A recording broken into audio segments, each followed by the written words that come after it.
നിരോധിച്ചത് പോപ്പുലർ ഫ്രണ്ടിനെ, അസ്വസ്ഥത ഇടത് വലത് മുന്നണികൾക്ക്. 2047 ഇന്ത്യയെ ഇസ്ലാമിക ഭരണത്തിന്റെ കീഴിലാക്കുമെന്ന് പ്രഖ്യാപിച്ച പോപ്പുലർ ഫ്രണ്ടിന് അകാലത്തിൽ ചരമക്കുറിപ്പ് എഴുതിക്കൊണ്ട് കേന്ദ്ര സർക്കാരിന്റെ ഓപ്പറേഷൻ ഒക്ടോപസ് നടപ്പാക്കപ്പെട്ടുകൊണ്ടിരിക്കുന്നു. അരുംകൊലകളും കലാപങ്ങളും സ്ഫോടനങ്ങളും ഒക്കെയായി ഇന്ത്യയെ കലാപ കലുഷിതമാക്കാൻ ഒരുമ്പിട്ടിറങ്ങിയ പോപ്പുലർ ഫ്രണ്ടിനെ നിരോധിക്കാൻ ഇന്ത്യയിലെ ഒട്ടുമിക്ക സംസ്ഥാനങ്ങളിലെയും ഭരണകൂടങ്ങളും പ്രതിപക്ഷങ്ങളും കേന്ദ്ര സർക്കാരിനൊപ്പം നിന്നപ്പോൾ നിവൃത്തികേട് കൊണ്ട് റെയ്ഡിലും അനുബന്ധ കാര്യങ്ങളിലും കേന്ദ്ര നടപടികളെ പിന്തുണച്ചെങ്കിലും പോപ്പുലർ ഫ്രണ്ടിനെ നിരോധിക്കുന്നത് കേരളത്തിലെ ഇടത് വലത് മുന്നണികൾക്ക് കടുത്ത ഇച്ഛാഭംഗം ഉണ്ടാക്കിയിരിക്കുകയാണ്. പോപ്പുലർ ഫ്രണ്ടിനെ നിരോധിക്കുന്നത് ഒരു പരിഹാരമല്ല എന്ന് പറഞ്ഞുകൊണ്ട് നിരോധനത്തെ ചെറുതാക്കി കാണാൻ ശ്രമിച്ചവരിൽ ഭൂരിപക്ഷവും കേരളത്തിലെ CPM നേതാക്കളായിരുന്നു.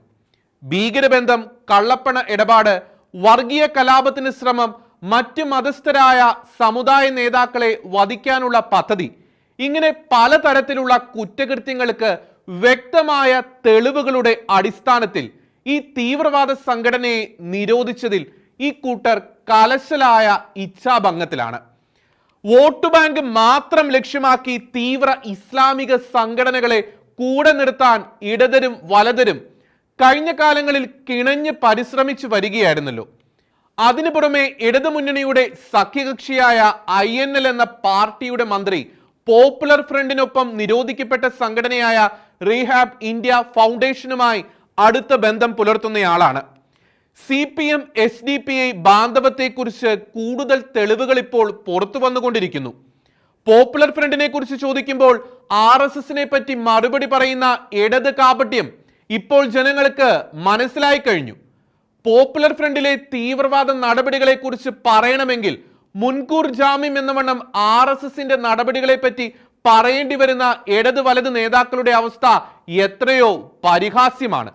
പോപ്പുലർ ഫ്രണ്ടിനെ നിരോധിക്കുമ്പോൾ ഇടത് കക്ഷികൾക്ക് കൊണ്ടതിന് ഇത്രയധികം കാരണങ്ങൾ ഉണ്ടെങ്കിൽ കാലങ്ങളായി മുസ്ലിം ലീഗിനെ കൂടെ നിർത്തിയിരിക്കുന്ന വലത് കക്ഷികളുടെ പിന്നാമ്പുറ സഖ്യങ്ങളിൽ എന്തെല്ലാം ധാരണകൾ ഉണ്ടാകുമെന്ന് ഊഹിക്കാവുന്നതേയുള്ളൂ.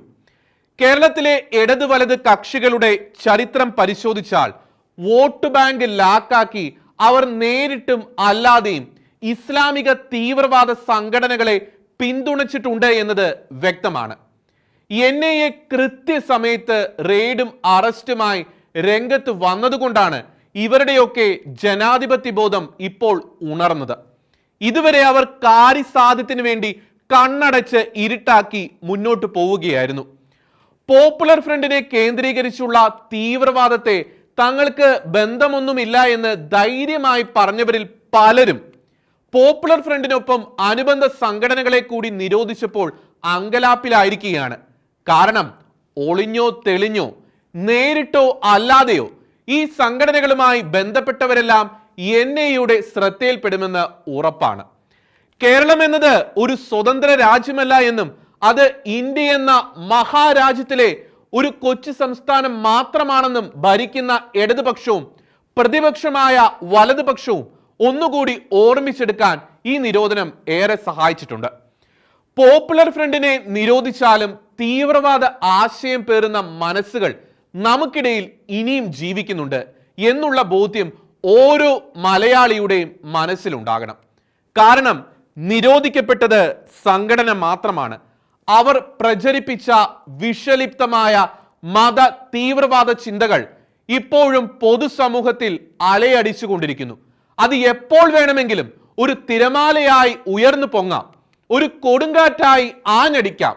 അതിനാൽ ഇനി ആണ് കേരളം കൂടുതൽ ജാഗ്രത പുലർത്തേണ്ടത് എന്ന് ഓർമ്മിപ്പിച്ചു കൊള്ളട്ടെ.